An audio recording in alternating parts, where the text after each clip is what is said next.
Hello guys, welcome back. I'm gonna show you my final measure pulse build for PvP. I've uploaded a gameplay of this and I'm pretty sure a lot of people might enjoy the build video as well. The way I run it is 6-piece final measure and everything into electronics. Now this may seem a little unorthodox, but I find myself quite capable of surviving even with this amount of toughness, simply because I can do the chicken dance not good, chicken dance and just like play smart. So if you are not feeling that confident, I wasn't feeling that confident at first either. You can go with like a couple stamina mods instead of electronic mods. I mean, you can like get up to around 400,000 toughness if you feel like that's the case. That's what you want to do. You can do that. But I usually run with everything into electronics. The reason behind that is because the pulse actually scales decently well with electronics. So as you can see, it's 29 crit chance and 47 crit damage. But if I go full skill power, it's like 52%, 33%. It's like 1% increase for 10,000 skill power. I mean, it's not the biggest difference, but it's good enough, I guess. It also buff my heal as well, so why not? So let's dive into the pieces, shall we? We have health, skill haste, and ammo capacity on the chest piece with electronics. The mask has skill power and burn resistance with electronics. The knee pads have health, burn, bleed, and disorient resistance. I'm actually using the wrong knee pads. One sec. I don't know why I'm using that. I should be using these ones, yeah.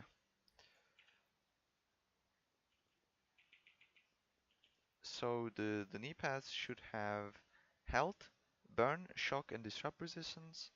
Disrupt resistance is pretty good here because the EMP sticky is really common these days.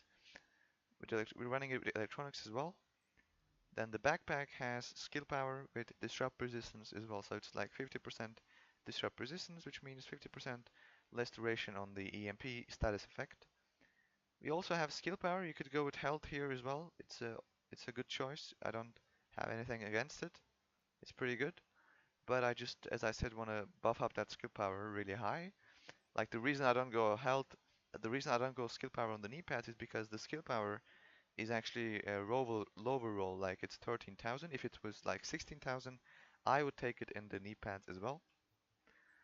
The gloves have skill haste, which is crucial. Then the crit chance and assault rifle damage, just to buff up your damage a little bit, to kill like some skill objects a little faster. Not that big of a deal. The holster has skill haste, so we have 25% skill haste from the gear. Then all mods are skill haste mods with electronics in my case, but as I said, you can go more stam if you can't survive. And the performance mods are all 2% pulse crit hit damage mods.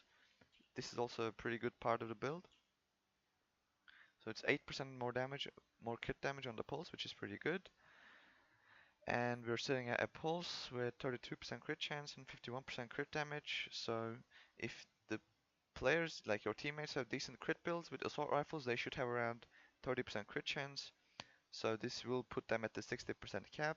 Then the first aid ally heal, 300,000 self heal, which is pretty good, maxes me out from basically zero health, so it's pretty good. Then we're running with the recovery link as well, also the talents. I use adrenaline just because it's such a good playmaking talent. Like when somebody uses a shock turret, if with this build, with this amount of toughness, if I get shocked, I'm gonna die pretty much 100% of the time. So if I see a shock turret being dropped, if I can't destroy it or if I'm not in a station, I can just pop a medkit, even though if I don't need health, just to get that immunity, so I'll be safe.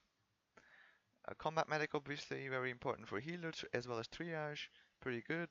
And strike back is again for me is a playmaking talent because with this amount of toughness, it's really challenging to pop like go down to low health and then pop a medkit or a heal. But if you can do it, it's very rewarding with that 20% cooldown. So I like it a lot because it actually requires some skill and timing. So why not? As far as weapons goes, I have a main weapon which is an M4 with 286. I don't suggest going for like the LVO AC for this build because without the stability from Striker, The LVOE recoil is pretty hard to control.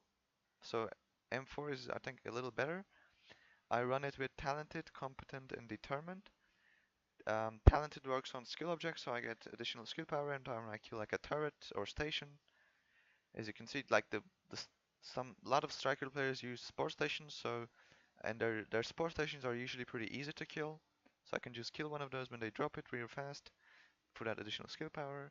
Competent again to kill stuff faster, and because we can unlock it actually. And then Determined also procs on skill objects and any other kill, so I can get my ultimate faster. But I use another weapon for this. The way I mod it is basically the crit damage build. So crit damage, crit chance, crit damage, headshot damage, crit damage, and crit chance, just to kill the stuff a little faster. Then on the MK20, this is actually a 204 sniper I crafted for the sole purpose of farming my ultimate back. You can do it as I showed in the gameplay on downed players, just headshot kill them, or you can kill some NPCs in between fights, but this is really fast ultimate farming. You don't even need to kill.